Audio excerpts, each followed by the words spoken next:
Mumbai Indians ദൈവത്തിന്റെ പോരാളികൾ അടിച്ച് പരത്തി പൊറോട്ടയാക്കി സൺറൈസേഴ്സ് ഹൈദരാബാദ്.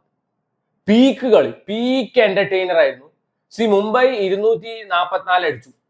അപ്പൊ ഞാൻ വിചാരിച്ചത് ബുംറ ഉണ്ടല്ലോ, വേറെ എന്ത് വേണം? അഭിഷേക് ശർമ്മയും ഹെഡിനെയും പിന്നെ ടെയിലിനെയും ഒക്കെ ബുംറ തൂക്കുന്നു. ബുംറ ചെണ്ട പോലെ ഇട്ടിട്ട് അടിച്ചിരിക്കുന്ന ആ മറ്റേ ഏതൊരു ചെറുക്കൻ സാഹിൽ അറോറ എന്നൊക്കെ പറഞ്ഞിട്ട് ഒരു ചെറുക്കൻ വന്ന് തൂക്കി വിട്ടിരിക്കുക. അയ്യോ, ഫ്രീ ഹിറ്റ് വരെ യോർക്കറിന് ഡോട്ട് ബോൾ പിടിക്കുന്ന മനുഷ്യനെ എട്ടവും വലവും നടുവും നിന്ന് അടിച്ച് പരത്തി. ആൻഡ് ട്രാവിസ് ഹെഡ്, ഇന്ത്യ എന്നുള്ള പേര് ഏതെങ്കിലും ഒരു ടീമിന്റെ ഒപ്പം കണ്ടു കഴിഞ്ഞാൽ ആ ചങ്ങായിക്ക് മുഴുവട്ടാണ്. ഭ്രാന്തൻ, ഭൂലോക ഭ്രാന്തൻ. എന്തോന്നടേ ഇത്. ആൻഡ് ആള് ഭയങ്കര ലക്കിയാണ്. ഇന്ന് അങ്ങേര് പോയിട്ട് ഒരു 100 കോടിയുടെ ലോട്ടറി എടുത്ത് അത് വേണമെങ്കിൽ അടിക്കും. അജാതി ലക്കായിരുന്നു. എഡ്ജ് വന്നു, ആരും അപ്പീൽ പോലും ചെയ്തില്ല. നമാന്തർ 3 ക്യാച്ച് വിട്ടു.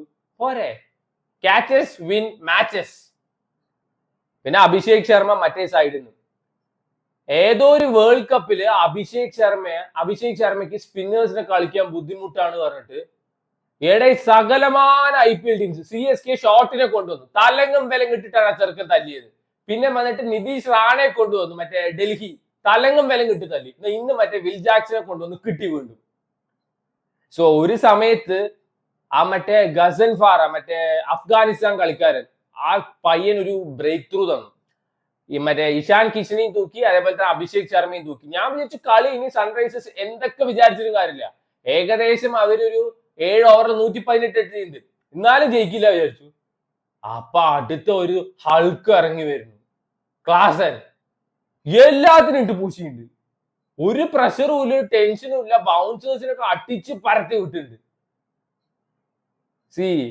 കുറച്ച് നല്ല മൊമെന്റ്സ് മുംബൈ ഇന്ത്യൻസിന്റെ സൈഡിൽ നിന്നുണ്ടായത് ഹാർദിക് പാണ്ഡ്യയുടെ ബൗളിംഗ് ആണ്.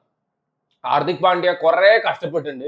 ഈ കൂട്ടത്തിൽ കുറെ ചെണ്ടകൾ ഉള്ളപ്പോഴും ആൾ കഷ്ടപ്പെട്ട് കുറെ ഡോട്ട് ബോൾ പിടിച്ചിട്ടുണ്ട്. സ്വിങ് കിട്ടാൻ വേണ്ടിയിട്ടാണ് മറ്റേ ബോൾട്ടിനെ കൊണ്ടുവന്നത്. പക്ഷെ ബോൾട്ട് ടുവേർഡ്സ് എൻഡൊക്കെ അത്യാവശ്യം നന്നായി ബോൾ ചെയ്തിട്ടുണ്ട്. ക്ലാസ്സിനൊക്കെ സ്പിന്നേഴ്സിനെ വെച്ച് ഇട്ട് കൊടുത്തു കഴിഞ്ഞാൽ അങ്ങേര് അടിച്ച് തൂറ്റിക്കും.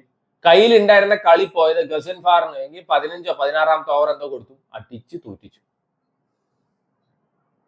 മുംബൈ ഇന്ത്യൻസ് ഇനി നോക്കുക വേണ്ട, അടിവാരം ചാമ്പ്യൻഷിപ്പിന് വേണ്ടി മത്സരിക്കുകയാണെങ്കിൽ അത്ര തന്നെ പറയുള്ളൂ. ഭയങ്കര പോസിറ്റിവിറ്റി ആയിരുന്നു മുംബൈ ഇന്ത്യൻസിന്റെ ബാറ്റിംഗിന്. യൂഷ്വലി പവർ പ്ലേ കഴിയുമ്പോഴേക്കും 2 ഓപ്പണേഴ്സും വീട്ടിലെത്തിയിട്ടുണ്ടാവും. ഇന്ന് അങ്ങനെയായിരുന്നില്ല. വിൽ ജാക്സും റിക്കൽട്ടനും കൂടിയിട്ട് കിട്ടുക്കളിയായിരുന്നു. Especially Will Jacks. റിക്കൽട്ടന് ഒരു പ്രഷറും കൊടുത്തിട്ടില്ല. ആള് വരിക, വീശ, മറ്റേ തട്രോ തൂക്കറോ സുത്രോ സിക്സ് അടിക്കറോ കിട്ടുമായിട്ടാണ് കളിച്ചത്. വിൽ ജാക്സ് പോയ സമയത്ത് റിക്കൽട്ടൻ നന്നായി കളിച്ചു, ഹാർദിക് പാണ്ഡ്യ നന്നായി കളിച്ചു. ആകെ നന്നായി കളിക്കാത്ത സൂര്യകുമാർ യാദവ് മാത്രം. ആസ് യൂഷ്വൽ ഒന്നും പറയാനില്ല. ട്രോളി ബാക്കിയുള്ളവർക്ക് വയ്യാണ്ടായി. എങ്ങനെ കളിച്ചിട്ടുണ്ടായിരുന്ന മനുഷ്യനാണ്. ഇത്രയും ഒരു ബാഡ് ഫേസിലാണ് അണ്ണൻ നിൽക്കുന്നത്. വേണ്ട, ഇനിയും ട്രോളിയും അതേപോലെ തന്നെ എങ്ങനെ കളിയാക്കിയിട്ട് എന്ത് കാര്യം? Let him come back. പക്ഷെ പ്രശ്നം എവിടെയാണ് വെച്ചാൽ ഏകദേശം 12-13 ഓവറിൽ ഇവർ 160 എത്തി. 16 ഓവറിൽ 200 എത്തി. ഒരു ടൈമിൽ പ്രെഡിക്റ്റഡ് സ്കോർ ഒക്കെ കാണിച്ചിട്ടായിരുന്നു 280 ഒക്കെയാണ്. അത് 250 പോലും എത്തിയില്ല. കമ്മിൻസിന്റെ 1-2 ഓവർ പെട്ടയായിരുന്നു. ഇഷാൻ മലിംഗ, ആ ചെറുക്കൻ വേരിയേഷൻ കൊണ്ടുവരുന്ന കാണുന്നു. കൊത്തിയാവാണ് കണ്ടിട്ട്. ആജാതി പെട്ട സാധനം. അങ്ങനെ കുറച്ച് ഓവേഴ്സ് അവർ പിടിച്ചു. ടുവേർഡ്സ് എൻഡ് ഒന്നും ചെയ്യാൻ പറ്റിയില്ല. പറഞ്ഞിട്ട് കാര്യമില്ല. ദൈവത്തിന്റെ പോരാളികളുടെ ഈ സീസൺ ഏകദേശം അങ്ങനെ അവസാനിച്ചു. പറയും ഞങ്ങൾ മറ്റേ അവസാന ബെല്ലടിച്ചിട്ടേ കൂട്ടി കയറുള്ളൂ, വീട്ടിൽ കയറുള്ളൂ എന്നൊന്നും പറഞ്ഞിട്ട് ഒരു കാര്യമില്ല. ഈ ഒരു ടീമും വെച്ച് ഒന്നും നടക്കാൻ പോണില്ല. ഞാൻ പണ്ടും പറയാറുണ്ട്, എപ്പോഴും പറയാറുണ്ട്, മുംബൈ ഇന്ത്യൻസ് സ്ക്വാഡ് പിക്ക് ചെയ്യുന്നത് എപ്പിക് സാധനങ്ങളായിരുന്നു. പ്ലേയേഴ്സിനെ പിക്ക് ചെയ്യുന്നത് ഈ 2-3 കൊല്ലമായിട്ടുള്ള ഓപ്ഷനിലല്ല ഞാൻ പറയുന്നത്. ഏറ്റവും ബെസ്റ്റ് ഇൻ ടൗൺ ആയിട്ടുള്ള ആ ഒരു സമയത്തെ ഏറ്റവും ബെസ്റ്റ് പ്ലെയർ, ആ മറ്റേ മാർക്കറ്റിലെ ഏറ്റവും ബെസ്റ്റ് പ്ലെയറിനെയാണ് അവർ ചൂസ് ചെയ്യുക. എന്ന് ഇത്തവണ അല്ലെങ്കിൽ കഴിഞ്ഞ സീസണിലൊക്കെ ഇവർ ചൂസ് ചെയ്ത പ്ലേയേഴ്സിനെ കാണാം. പൊള്ളാടിന് വരെ റത്തർഫോർഡ്, ബോൾട്ടിനൊക്കെ പ്രായമായി. ബോൾട്ട് ബാക്കിയുള്ള ലീഗ്സിലൊക്കെ ചെണ്ടയാണ്. ചെറിയ പിള്ളേർ വരെ ബോൾട്ടിനെ ഒന്ന് അടിക്കുന്നുണ്ട്. ആ ബോൾട്ടിനെ പ്രതീക്ഷിച്ചിട്ടാണ് ഇരിക്കുന്നത്. Of course you have Bumrah ഇല്ലെങ്കിൽ എന്ത്? രോഹിത് ശർമ്മയുണ്ട്. രോഹിത് ശർമ്മയ്ക്ക് ഇഞ്ചുറി പറ്റിയ റീപ്ലേസ്മെന്റ് ആയിട്ട് ആര് വരും? You don't have a proper finisher. Hardik പാണ്ഡ്യയൊക്കെ എന്തെങ്കിലും കളിച്ചാൽ ആയി എന്നുള്ള രീതിയിലാണ്. സൂര്യകുമാർ യാദവ് ഫോം ഔട്ട് ആണ്. ആൻഡ് ഏറ്റവും കോമഡി എന്താന്ന് വെച്ചാൽ 6 ബോളേഴ്സ് ഉള്ള സമയത്ത് ശ്രദ്ധുൽ താക്കൂറിനെ ഇമ്പാക്ട് പ്ലെയർ ആയിട്ട് കൊണ്ടുവന്നിട്ട് ഒരു ഓവർ പോലും കൊടുത്തില്ല. പിന്നെ എന്തിനാ കൊണ്ടുവന്ന് വാങ്കടയിൽ എല്ലാ ലൈറ്റും കത്തുന്നത് നോക്കാനാ? നമാൻ ഡിറാണ് ഇന്നത്തെ കളി കൊണ്ട് തൊലച്ചത്. 3 ക്യാച്ച്. ആ ക്യാച്ച് അവൻ എടുത്തെന്ന് വെച്ചാൽ ചിലപ്പോഴൊന്നല്ല, എന്തായാലും സൺറൈസേഴ്സ് പൊട്ടിയിട്ടാവും.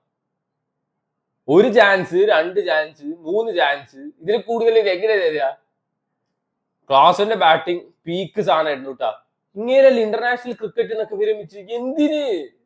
ക്വാളിറ്റി പ്ലെയർ, ബൗൺസേഴ്സ് ഒക്കെ അടിക്കണമാണ്, പെട്ടായിട്ടാണ് ആൾ കളിച്ചിട്ടുണ്ടായിരുന്നു.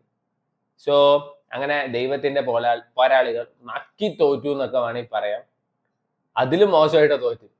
244 വരെ സ്കോർ അവർക്ക് മറ്റേ ഹോൾഡ് ചെയ്യാൻ പറ്റില്ലെങ്കിൽ പിന്നെ എന്തിനാണ് അവ കളിക്കുന്നത്? വളരെ മോശം.